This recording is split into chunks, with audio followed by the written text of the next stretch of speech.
ke-8 untuk semester ini. Kemungkinan nanti di semester depan kita ketemu lagi. Semoga ini ya, semoga semuanya berjalan lancar, semuanya bisa mengambil perkuliahan semester depan. Nah, untuk materi ini, hari ini kita belajar tentang inovasi organisasi. Kemudian saya akan cek kembali apakah ada materi yang ketinggalan yang tidak sempat saya bawa kemarin. Nah, jadi di sini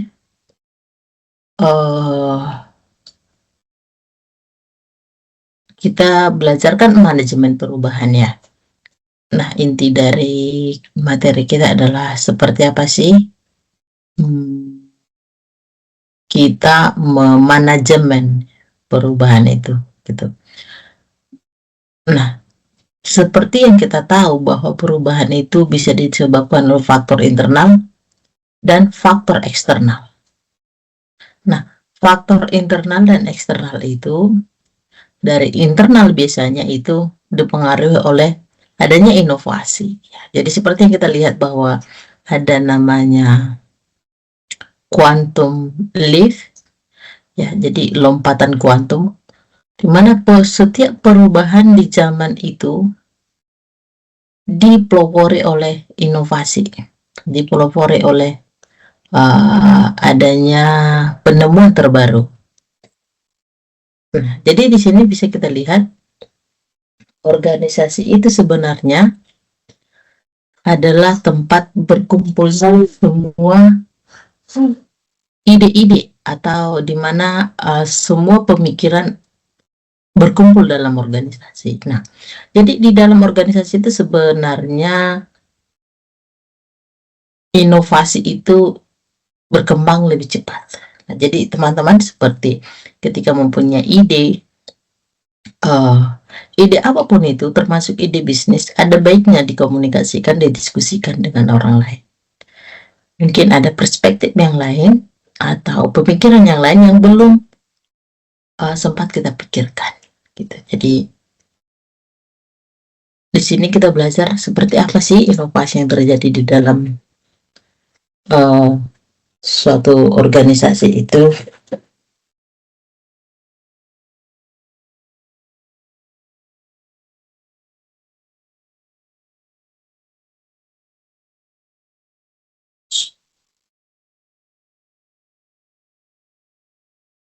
Nah, di sini kita akan lihat,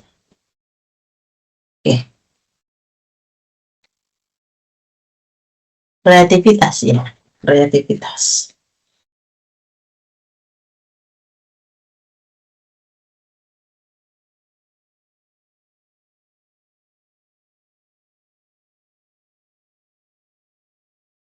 Nah, jadi kreativitas itu sebenarnya diawali oleh inovasi. Nanti akan kita lihat. Sorry.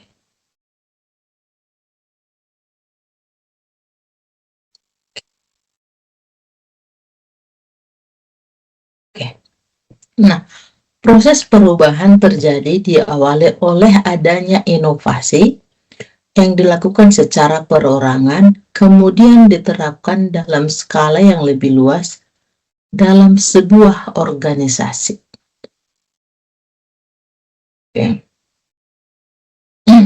Ini adalah penelitian yang mengatakan, penelitian oleh Sternberg tahun 2001, orang yang kreatif bukanlah orang yang cerdas. Orang yang kreatif tidak sama dengan orang yang cerdas. Nah, kecerdasan itu diartikan sebagai kemampuan untuk beradaptasi dengan lingkungan. Itu kecerdasannya. Sementara kreativitas diartikan sebagai kemampuan seseorang untuk menghasilkan bukan hanya produk berkualitas, tetapi juga baru. Nah, jadi kreativitas ya, kreativitas. Nah, Di dalam manajemen perubahan itu, kecerdasan dan kreativitas dibutuhkan. Ya.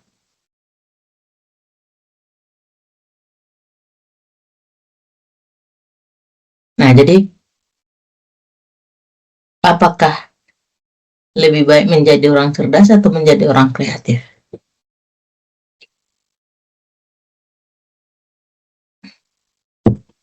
Dua-duanya ya.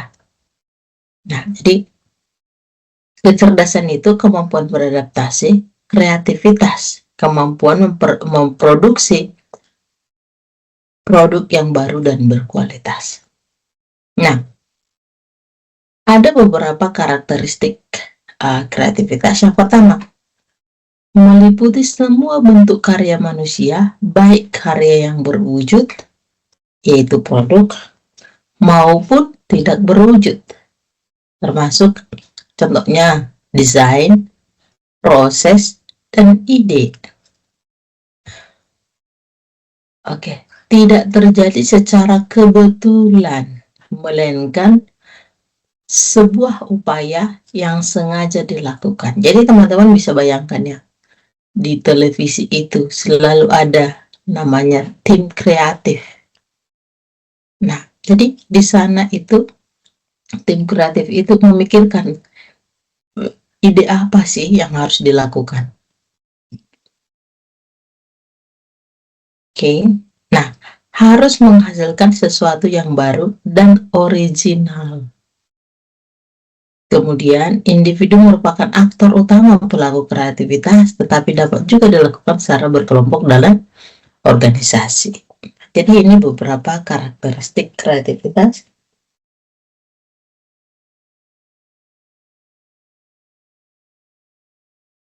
Nah, apa yang menjadi komponen daripada kreativitas? Nah, di sini ada 6 syarat agar seseorang atau organisasi disebut kreatif. Yang pertama, pengetahuan. Jadi orang kreatif itu mempunyai pengetahuan yang luas, jadi knowledgeable. Kemudian kemampuan intelektualitas. Jadi kemampuan itu, pengetahuan dan kemampuan intelektualitas itu beda ya. Oke. Nah, jadi kemampuan intelektualitas itu dibagi lagi. Oke. Ada, jadi kalau sekarang itu di zaman AI sekarang itu, di zaman AI di mana pengetahuan itu sangat luas dan beberapa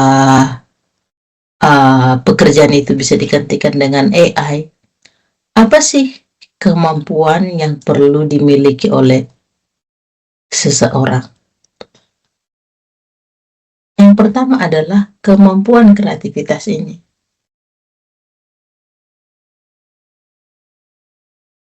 Oke? Terus kemudian ada namanya emotional dan social intelligence. Oke? Jadi bukan hanya pengetahuan ini, tetapi kemampuan intelektualitas. Oke, kemampuan intelektualitas termasuklah di dalamnya social intelligence dan emotional intelligence. Karena apa? Mungkin teman-teman bisa melihat ya, di zaman sekarang dengan di era informasi sekarang, minggu lalu kita belajar ya, ada era pertanian, ada era industri, ada era informasi. Nah, di era informasi sekarang, seperti apa sih interaksi sosial manusia dan seperti apa kemampuan emotional intelligence-nya generasi sekarang? Coba bandingkan ya, mungkin tentang mental health ya, mental health-nya generasi milenial sampai generasi alpha sekarang. Coba lihat, bandingkan dengan generasi baby boomer orang tua kita. Mungkin mereka itu tidak mengenal yang namanya mental health, yang namanya baby blues untuk ibu-ibu ya. Gitu. Tapi di generasi milenial itu sudah kita semakin mengenali gitu. Nah, jangan salah, kemampuan emosional juga itu sangat berpengaruh. Dulu orang tua kita generasi generasi agraria ya, orang tua kita generasi industri, dan generasi agraria gitu. Ya, di mana interaksi zaman dulu itu masih berkelompok gitu, masih sangat umum mengunjungi satu rumah ke rumah yang lain. Misalnya satu rumah garam tidak ada, oh pinjam aja dulu ke tetangga gitu. Masih masih sering keluarga datang berkunjung. Berkunjungnya itu tiba-tiba karena nggak ada telekomunikasi zaman dulu kan. Berkunjungnya itu satu keluarga besar datang tiba-tiba ke rumah. Nah, kita harus mempersiapkan banyak hal di dalam rumah. Nah, ketika banyak ketika ada tamu yang berkunjung secara tiba-tiba, kita harus, nah, generasi orang tua kita itu dipaksa untuk memanajemen emosional mereka, social skill mereka, gitu ya. Jadi udah terbiasa untuk switch ke uh, mode happy ya. Gitu. Tapi coba sekarang dari generasi milenial, generasi informasi sekarang, di mana ketika ada tamu berkunjung itu, biasanya selalu info dulu, gitu. Info dulu, terus interaksi sosial itu sudah sangat terencana gitu ya. Jadi kita pun bisa mengatur seperti apa. Nah, maksud saya di sini adalah kemampuan emosional dan sosial kita itu di era informasi ini semakin terkikis ya, karena interaksi sosial kita itu semakin berkurang. Berbeda dengan zaman orang tua kita, interaksi sosialnya itu sangat tinggi ya.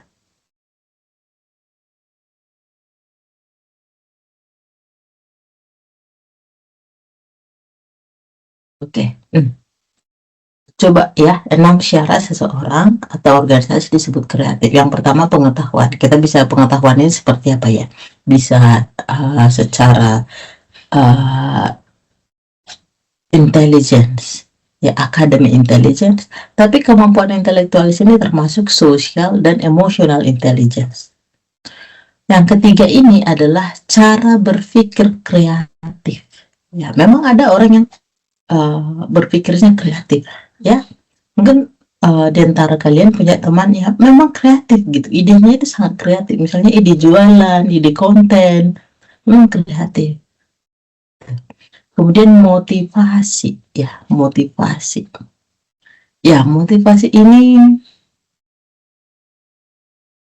harus ini ya, motivasi harus apa namanya, uh, tidak bergantung pada feeling atau perasaan gitu. Oke, okay. Nggak, lagi malas, nggak usah, enggak gitu bahasanya, seperti itu. Senang atau tidak, tapi ketika sudah termotivasi itu harus tetap dilakukan.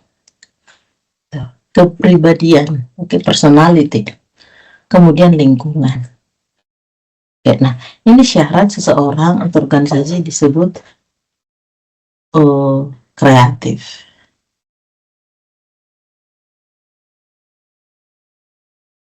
Kemudian menurut Amabil 1998, kreativitas individu terdiri dari 3 komponen, yaitu ekspertisnya. Ekspertisnya itu keahlian maksudnya. Keahlian di bidang apa? Ya, keahlian di bidang apa? Creative thinking skill. Oke. Okay. Nah, creative thinking skill. Nah, banyak skill sebenarnya yang bisa diasah gitu. Tapi creative thinking skill ini biasanya diawali dari critical thinking. Okay? Berpikir kritis. Setelah berpikir kritis, barulah berpikir kreatif.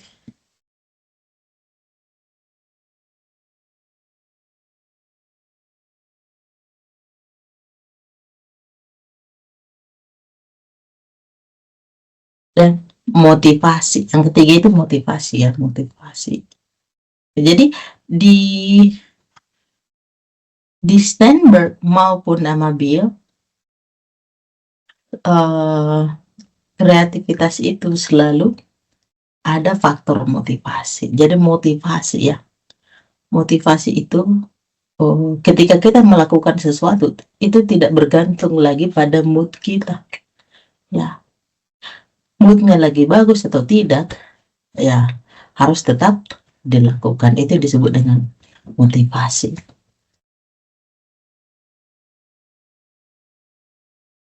Oke, nah jadi teman-teman bisa lihat gambar ini ya. Gambar ini kreativitas itu seperti apa? Coba lihat ini, ada expertise itu keahlian, terus motivasi, dan creative thinking skill. Oke. Bagaimana kita membangun berpikir kreatif itu diawali dari berpikir kritis. Jadi ketika ada sesuatu coba dianalisis, jangan diterima bulat-bulat. Kayak analisis dulu. Analisis benar enggak? Bagaimana jika begini? Bagaimana jika begitu? Oh, seperti itu. Kemudian dari sana kita akan mempunyai creative thinking skill. Oke. Creative thinking skill. Jadi seperti yang saya katakan itu, cobalah memiliki critical thinking skill. Jadi ketika ada informasi, coba cek and recheck. Karena informasi itu seperti yang saya katakan minggu-minggu sebelumnya dalam taksonomi Bloom, bagaimana kita bisa mencapai wisdom atau bijaksana. Nah, itu berawal dari ketika kita menyerap informasi atau data, kita bisa proses melalui critical thinking. Oke, setelah critical thinking, kita proses di sana, kita check and recheck, terus kita aplikasikan, kita modifikasi, lalu itu akan menjadi knowledge yang pada akhirnya akan menjadi wisdom. Jadi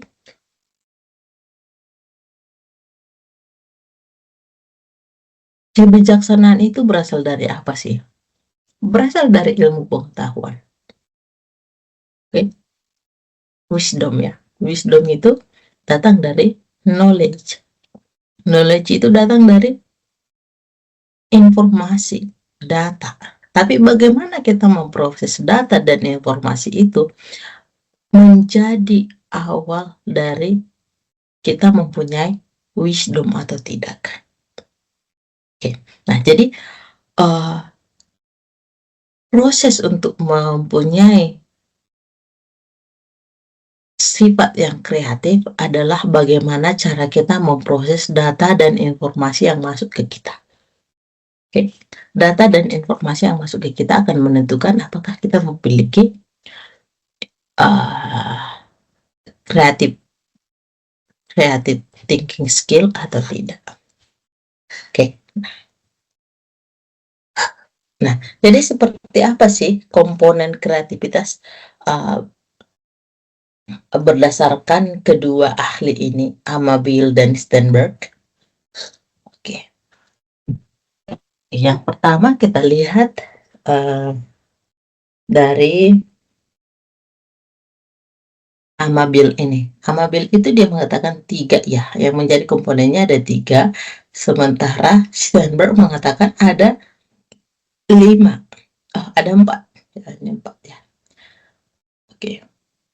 Jadi yang pertama mereka itu sama-sama ini fokus pada expertise atau keahlian ya.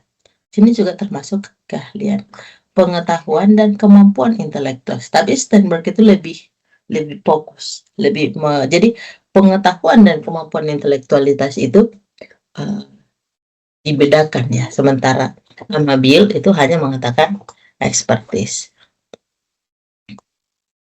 Kemudian creative thinking skills sama. Nah, dua-duanya mengatakan motivasi, ya, motivasi. Jadi motivasi itu sebenarnya sangat penting. Oke, motivasi itu sangat penting. Motivasi ini menghindari kita untuk bergantung pada mood, ya, mood. Jadi perasaan kita itu terkadang bahasa Inggrisnya sometimes your feeling is lying, gitu. Jadi kadang-kadang perasaan kita itu bohong. Nah, jadi motivasilah yang membuat kita tetap melakukan sesuatu bagaimanapun feeling kita, bagaimanapun perasaan kita, gitu. Jadi never trust your feeling, gitu, because sometimes your feeling is lying. Itu kan termotivasi. Kemudian kepribadian. Ini yang berbeda antara Sternberg dan Amabile. Sternberg ada membuat faktor kepribadian. Sementara Amabile itu hanya 3. Sternberg menambahkan faktor yang lain, yaitu lingkungan.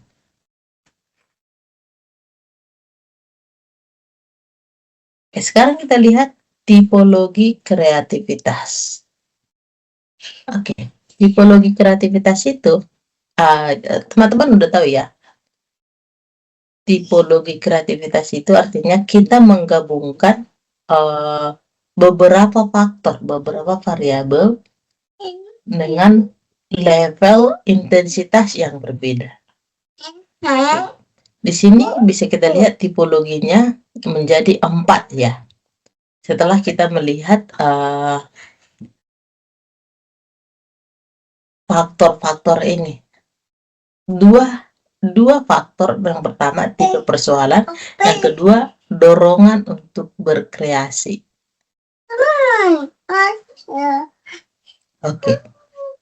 Oke, jadi dari sini kita bisa lihat ada 4. Yang pertama routine problem solving. Oke, jadi penyelesaian masalah secara rutin. Yang selanjutnya adalah intelligent adaptation, adaptasi secara intelijen.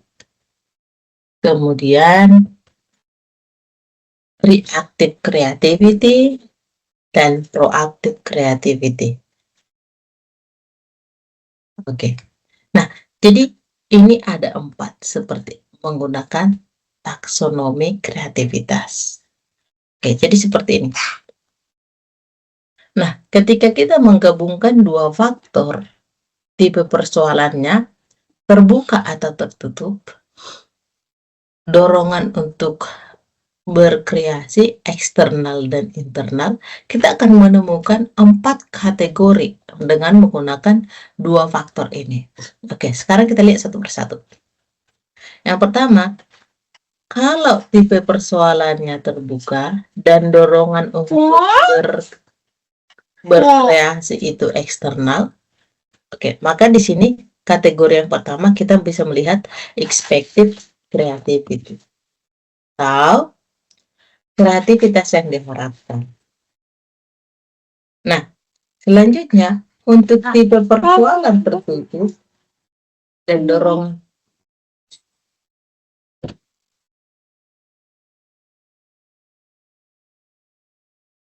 Oke. Kalau tipe persoalannya tertutup dan dorongan untuk berkreasi itu eksternal, di sini maka kategori yang kita dapatkan adalah kreativitas responsif. Nah, untuk ini dorongan untuk berkreasi itu internal dan tipe persoalannya itu terbuka. Nah, maka kategori selanjutnya adalah kreativitas proreaktif. Kemudian kalau tipe persoalannya tertutup, nah, dan dorongan untuk berkreasi itu internal. Nah, jadi kategorinya adalah kreativitas kontributif. Nah, jadi bisa kita lihat persoalan yang dihadapi itu apakah terbuka atau tertutup. Nah, terus dorongan untuk berkreasi itu apakah eksternal atau internal. Jadi bisa kita lihat 4 kategori berdasarkan 2 faktor yang kita pertimbangkan. Nah, sekarang kita lihat kalau kebaruan dalam tugasnya apakah kebaruannya tinggi atau rendah, kemudian kebaruan dalam solusi, apakah solusinya baru atau tidak. Oke. Nah, pertama, yang di sini yang vertikal ini adalah tugasnya itu baru atau tidak. Yang horizontal ini solusinya baru atau tidak. Oke, tapi di sini kita menggunakan tinggi dan rendah ya, tinggi dan rendah. Oke, untuk kategori yang pertama, kalau baru dalam tugas dan kebaruan solusinya itu rendah, maka kategori yang pertama adalah intelligent adaptation. Kalau baru dalam tugasnya rendah, terus solusinya juga rendah, maka kategorinya adalah memecahkan masalah rutin.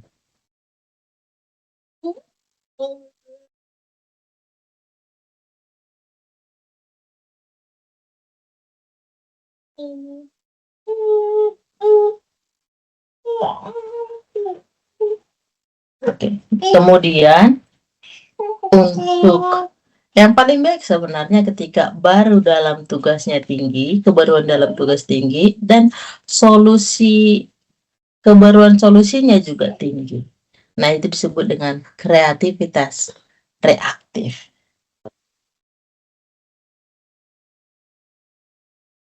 Oke. Nah, tapi kalau dalam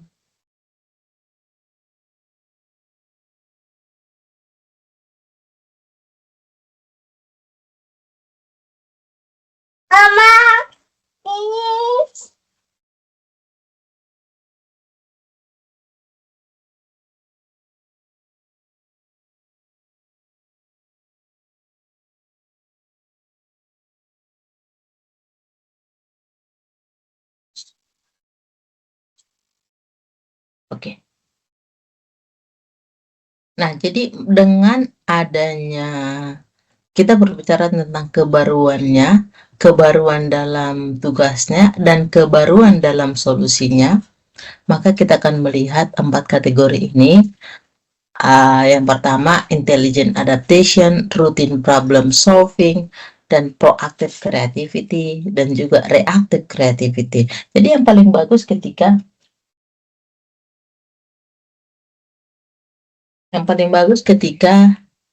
kreativitas reaktif, yaitu baru dalam tugas dan baru dalam solusi.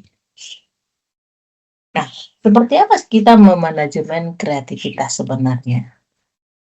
Jadi menurut Amabil lagi, kreativitas dapat dikelola, namun mengelola keahlian dan creative thinking jauh lebih sulit ketimbang mengelola motivasi karyawan.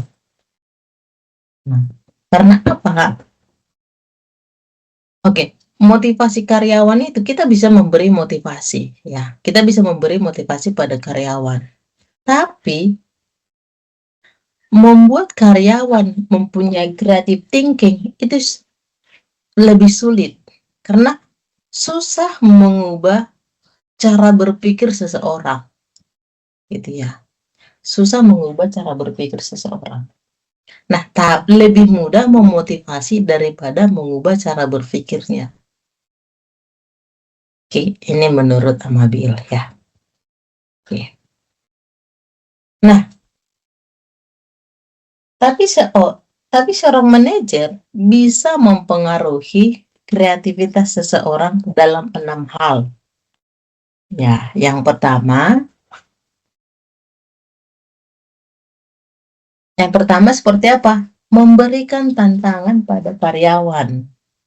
Ya, jadi jangan salah ya ketika manajer atau bos kita itu memberikan tantangan pada kita. Jangan-jangan dia sedang sedang menstimulasi kreativitas kita. Oke. Jadi salah satunya memberikan tantangannya. Nah, yang kedua adalah memberi kebebasan. Oke.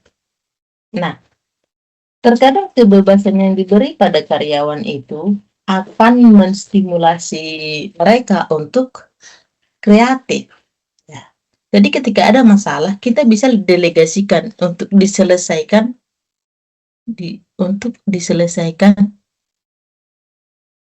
menurut cara mereka. Jadi manajer tidak harus selalu memberikan SOP bagaimana cara penyelesaian masalah. Bisa memberi kebebasan atau kepercayaan pada karyawan untuk menyelesaikan masalah dengan cara mereka sendiri.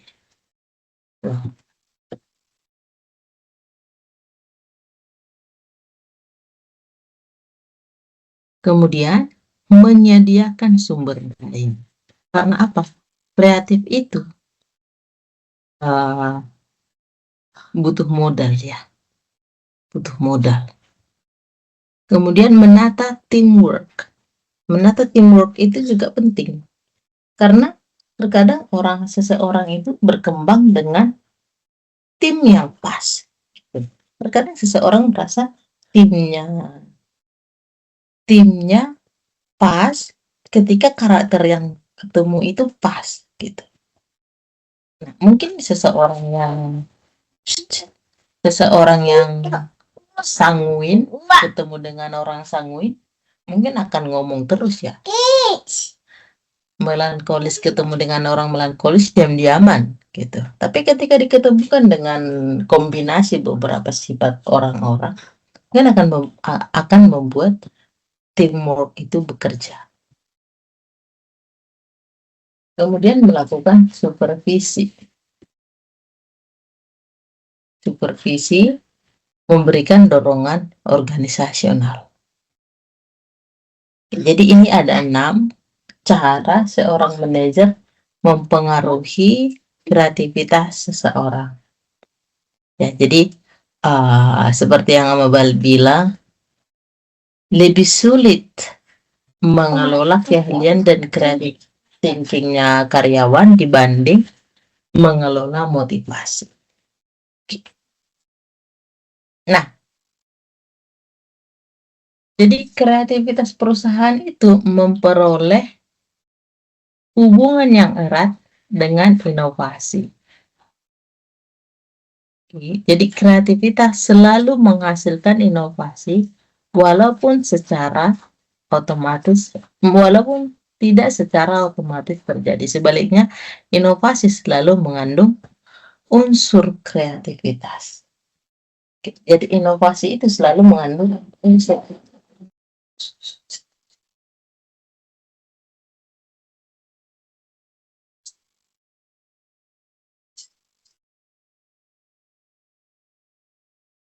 Oke.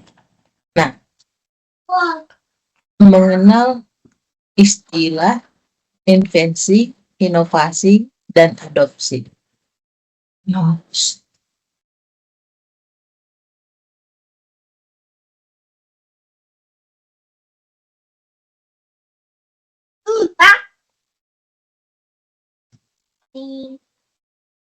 Oke, jadi inovasi itu berasal dari bahasa Latin, yaitu innovare, yang berarti mereview, membuat sesuatu menjadi baru atau mengganti yang lama menjadi baru. Nah, ada dimensi inovasi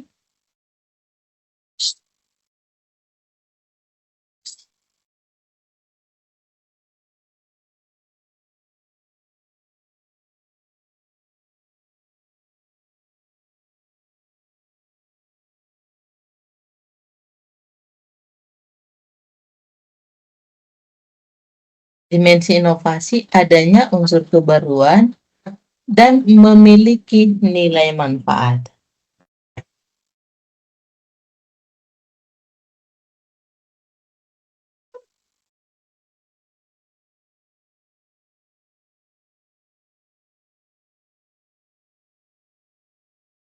Oke, di sini coba lihat di sini beberapa inovasi ya. Cara membuat jus dan teh ya, teh. Jadi terkadang ketika kita buat teh pakai timer ini aja, atau ketika menuang minuman bisa menggunakan alat ini. Jadi biar nggak capek tangan atau tumpah-tumpah.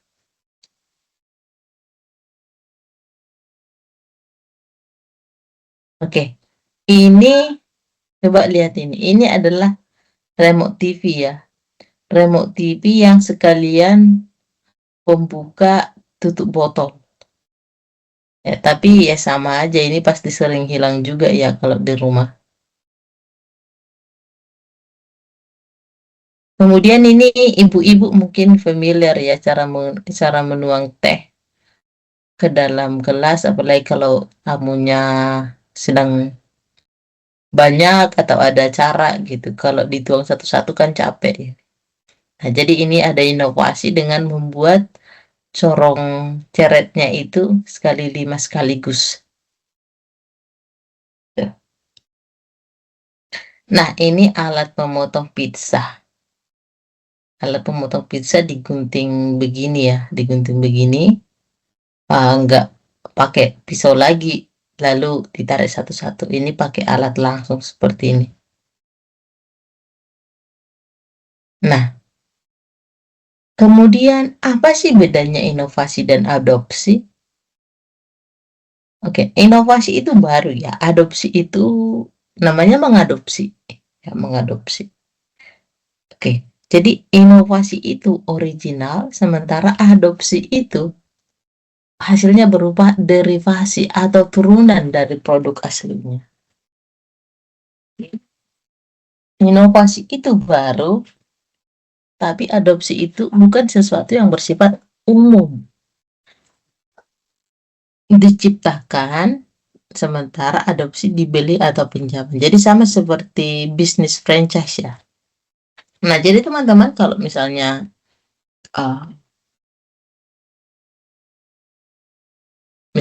punya modal, tapi tidak punya ide bisnis, bisa membeli franchise. Ya, jadi bisa membeli franchise, apakah dalam bentuk supermarket, minimarket seperti Family Mart, apa lagi? Indomaret, Alfamart, itu dalam supermarket ya. Dalam makanan cepat saji ada KFC, ada McDonald, ada apa sih satu lagi ya?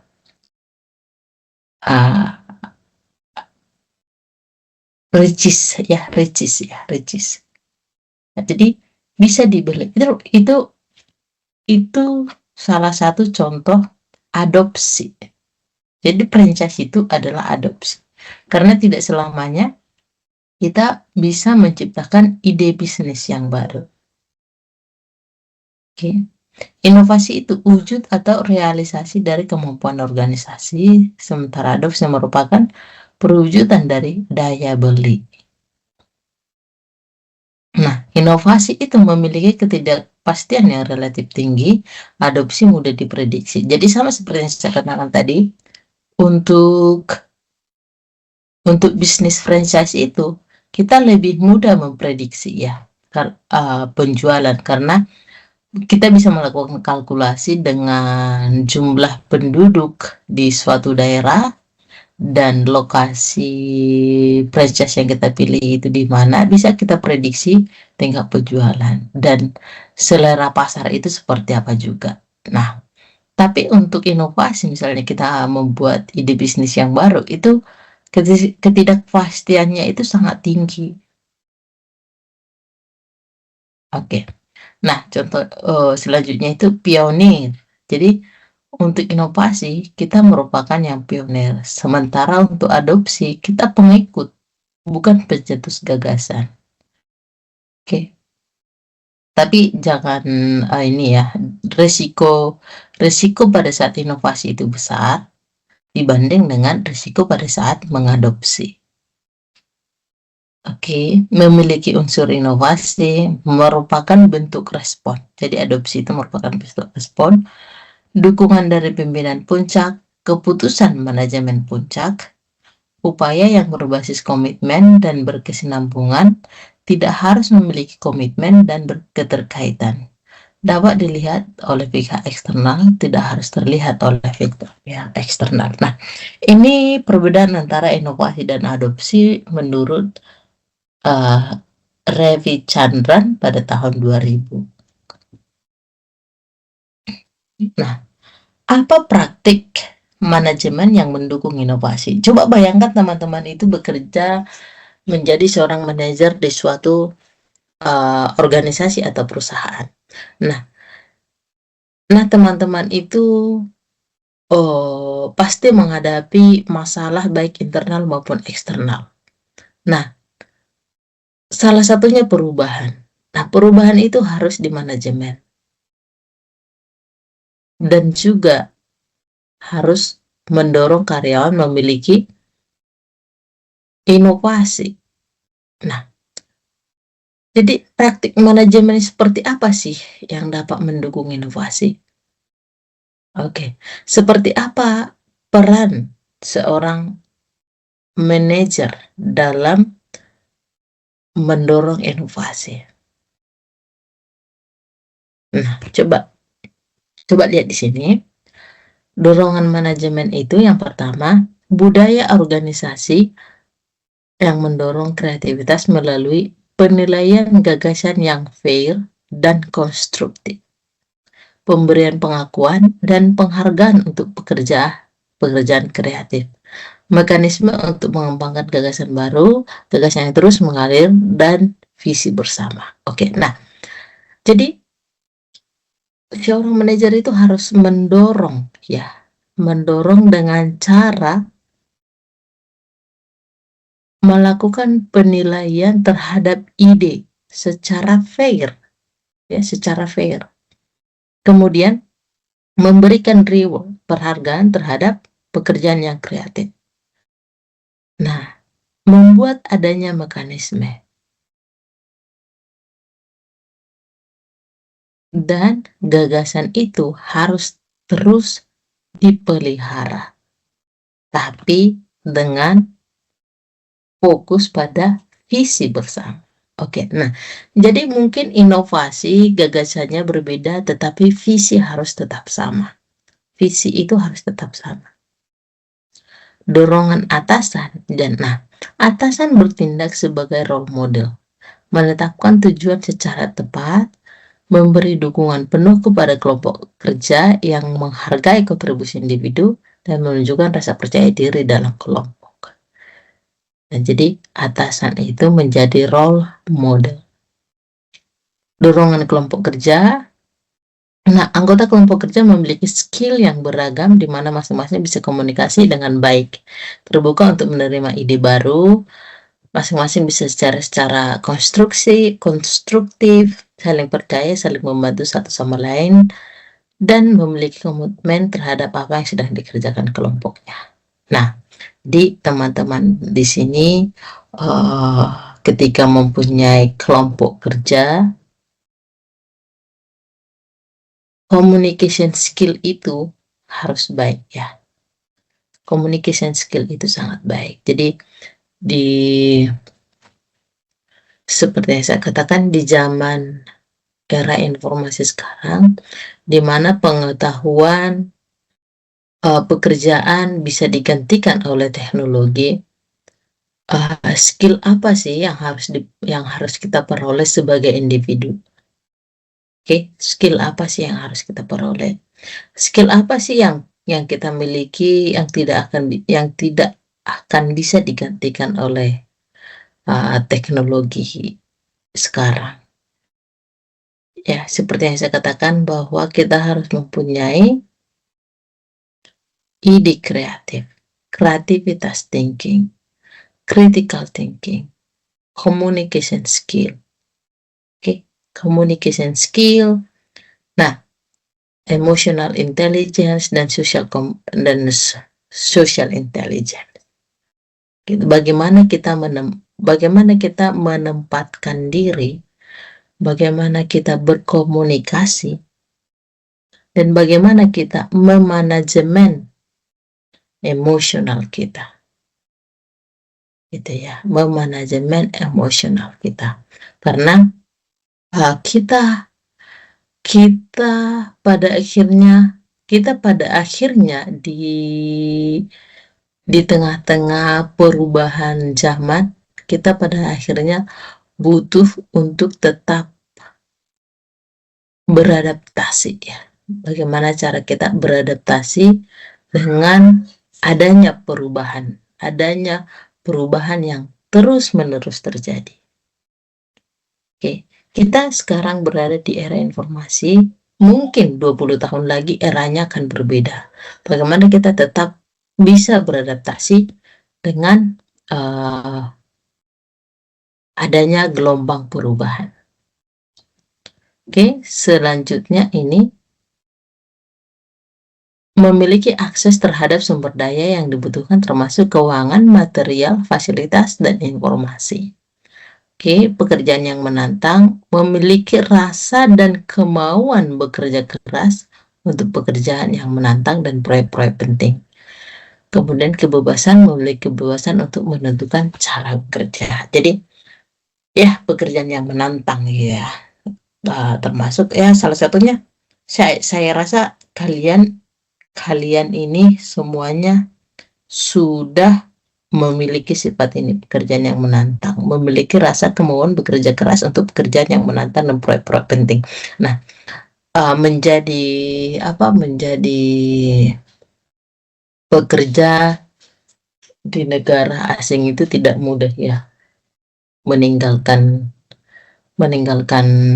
negara sendiri, kampung halaman sendiri, keluarga sendiri, terus bekerja ke negeri asing yang orang-orangnya bahasanya beda, orangnya beda, budayanya beda, cara makannya beda, makanannya beda.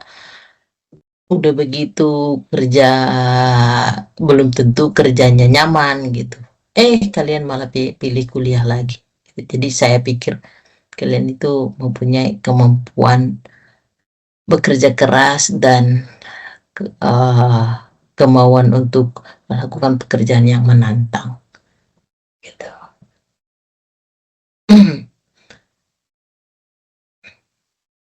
Oke.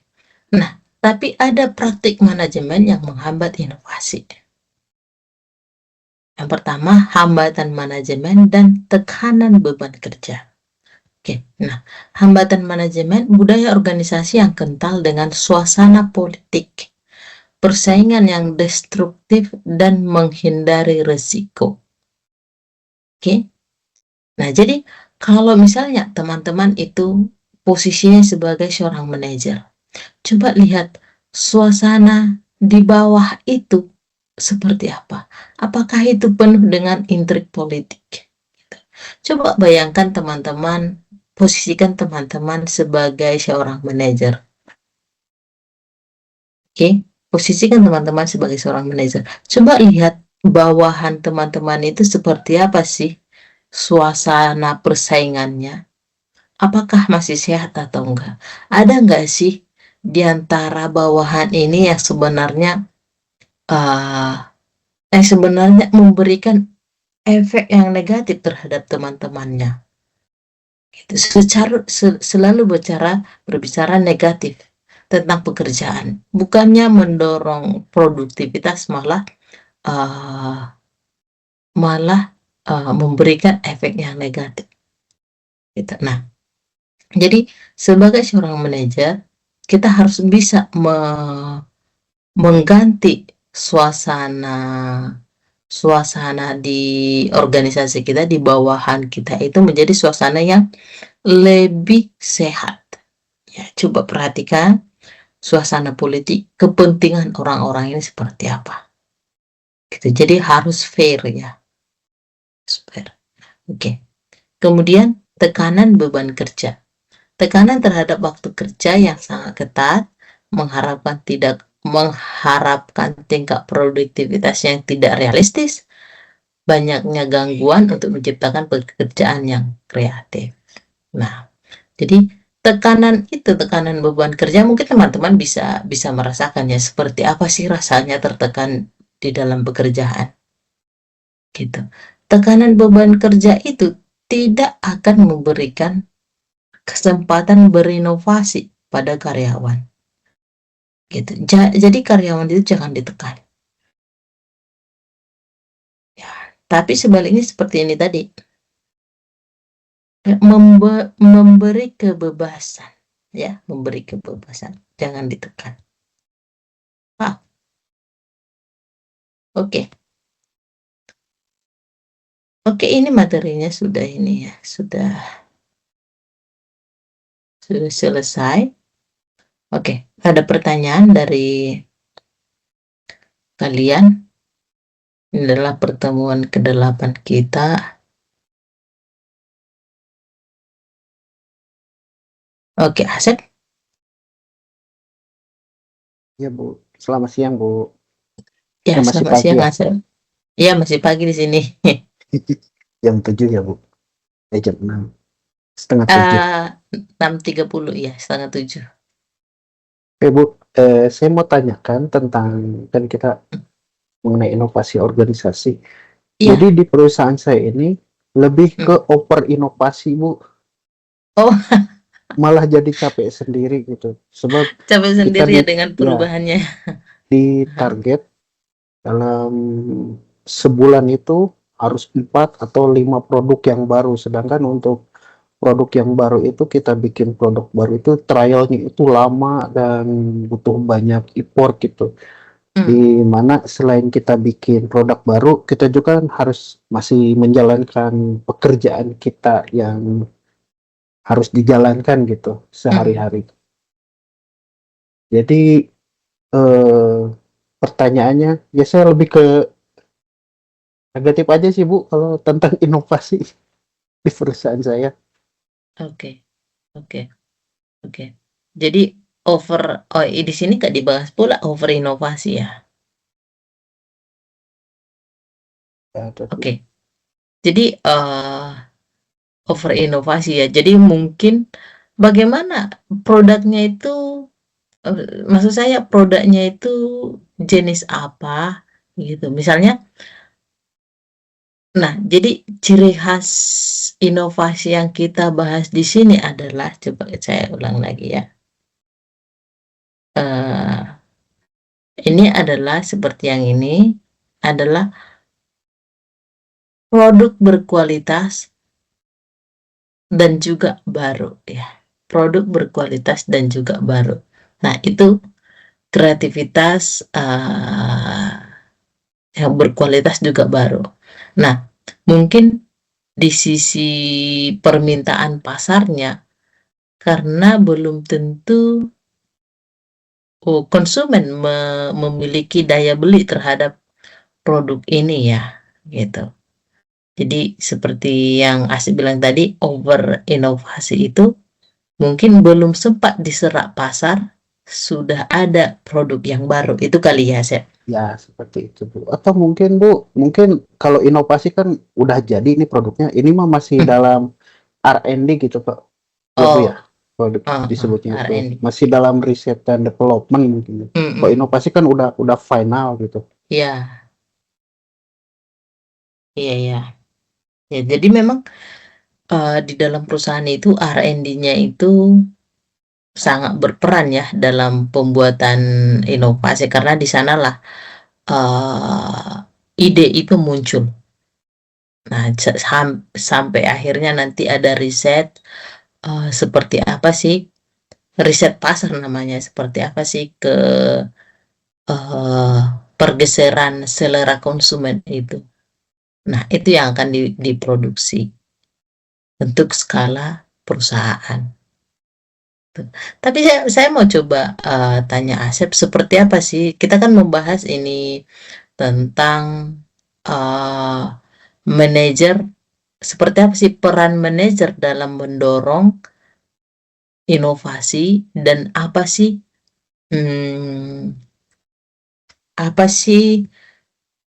situasi yang membuat menghambat praktik manajemen yang menghambat inovasi.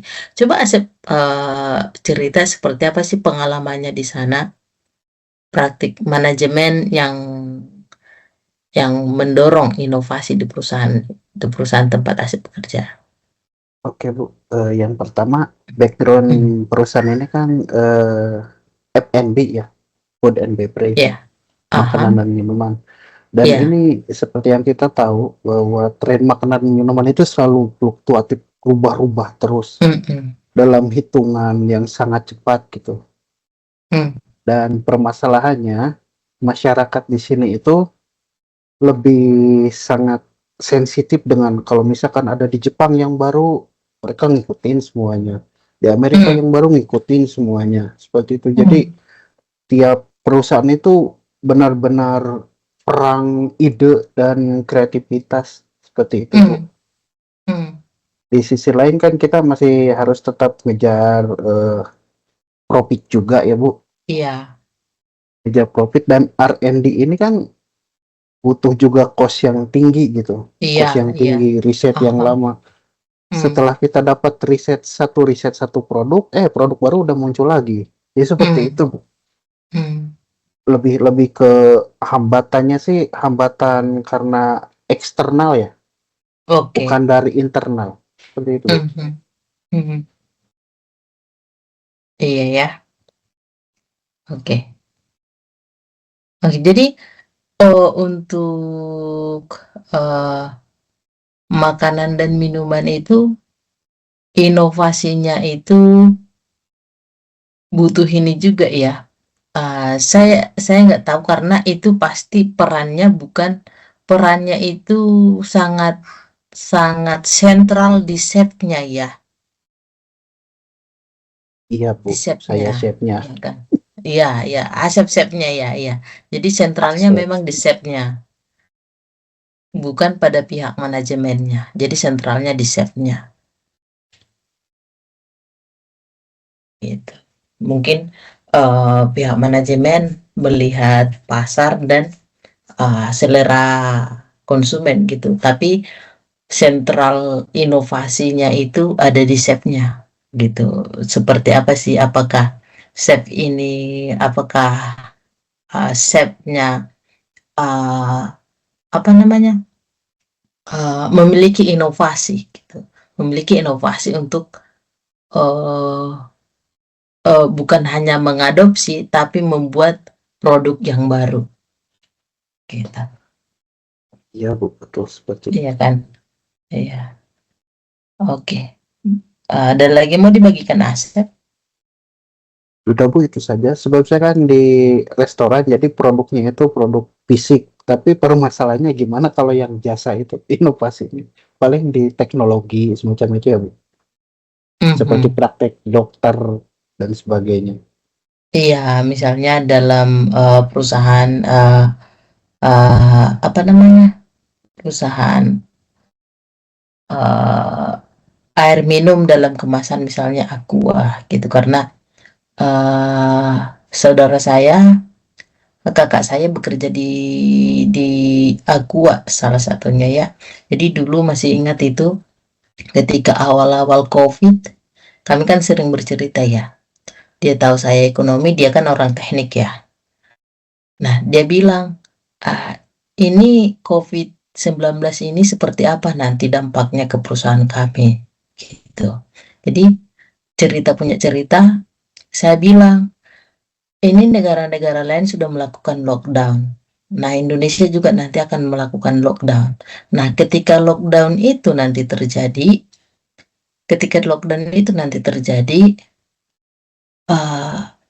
pesta-pesta nggak bakalan ada. Pesta, acara-acara nggak bakalan ada, kondangan nggak bakalan ada. Nah, artinya apa? Permintaan akan aqua botol, aqua gelas itu akan berkurang. sebaliknya permintaan akan aqua galon itu akan meningkat gitu. Jadi cobalah memproduksi aqua galon itu lebih banyak dibanding aqua gelas atau aqua cup gitu. Ya benaran gitu. Benaran pada saat itu permintaan aqua galon itu naik hampir 400%. Sementara penjualan aqua cup dan aqua gelas itu, aqua botol itu menurun gitu. Karena aktivitas orang-orang itu di dalam rumah semua gitu. Di dalam rumah semua permintaan aqua galon itu sangat tinggi. Nah, dan sebaliknya aqua cup dan aqua gelas itu permintaannya menurun gitu. Nah, jadi sebenarnya ketika kita mempraktekkan insight ekonomi kita itu ke dalam real problem, masalah real itu bisa gitu. Coba.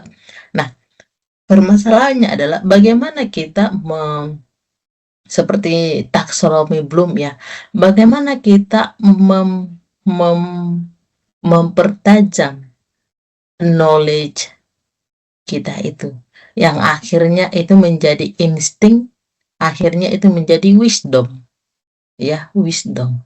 Nah, jadi seperti yang saya katakan, setiap informasi, setiap data yang datang ke kita, coba proses menggunakan critical thinking, berpikir kritis, terus diaplikasikan, terus dikoreksi, direvise. Nah, pada akhirnya kita akan melihat, oh ternyata insight, informasi atau data yang saya dapatkan itu bisa menjadi sebuah keputusan, sebuah wisdom, sebuah kebijaksanaan. Jadi teman-teman coba melihat, coba dipertajam ilmu yang didapatkan, ya ilmu yang didapatkan dengan menggunakan critical thinking. Ketika saya tidak tahu ya, dari generasi milenial ke generasi alpha sekarang itu kita cenderung lebih suka video ya, lebih suka video. Dimana ketika kita melihat sebuah video, otak kita itu tidak capek. Terus itulah makanya kenapa lebih booming sekarang di generasi milenial ke bawah itu TikTok, Reels, dan short video dibanding Facebook. Apalagi dulu ya, Twitter. Nah, sekarang X. Nah, kenapa? Karena malas sekarang Facebook itu di orang tua ya, orang tua kita. Karena apa? Mereka masih membaca. Kita lebih suka melihat video gitu. Tapi saya sarankan cobalah membaca ya. Cobalah membaca. Jangan menonton video gitu. Menonton video itu karena ringan untuk otak kita, tapi kalau membaca itu otak kita itu diajak untuk berpikir lebih tajam. Ya, jadi meskipun lebih enak, lebih mudah untuk melihat video, tapi membaca itu membuat otak kita itu lebih tajam dan lebih seperti olahraga ya, seperti olahraga. Sementara kalau melihat video itu seperti rebahan nonton. Ya. Jadi manfaatnya terhadap otak itu jauh lebih baik ketika membaca. Nah, itu sih beberapa hal yang bisa saya sampaikan. Karena kita berbicara tentang manajemen perubahan, saya harapkan materi ini bukan hanya ilmu pengetahuan untuk kita, tetapi juga sebagai dasar ya. Ada beberapa insight yang bisa kita praktekkan di dalam kehidupan kita sehari-hari. Oke, nah kedepannya saya berharap interaksi kita bukanlah hanya dosen dan mahasiswa, tetapi memberikan manfaat yang lebih lagi. Semoga apa yang saya katakan, apa yang saya sampaikan bisa bermanfaat untuk teman-teman semuanya, bisa memotivasi kita semua untuk bisa lebih baik ya. Jadi untuk kelas ini saya mohon maaf, saya sadar bahwa banyak hal yang tidak saya lakukan seperti yang seharusnya karena beberapa kendala. Eh, saya mohon maaf untuk itu, dan di di kesempatan selanjutnya semoga kita bisa bertemu dan kalian semakin semangat dan sukses ke depannya. Oke. Terima kasih Bu. Oke, terima kasih ya. Iya. Oke, sampai di sini ya. Sampai jumpa semester selanjutnya. Terima kasih, Bu. Oke. Jaga kesehatan. Amin. Salam Salam untuk sukses semua keluarga. ya. Amin ya robbal alamin. Oke. Banyak, Bu. Oke, terima kasih.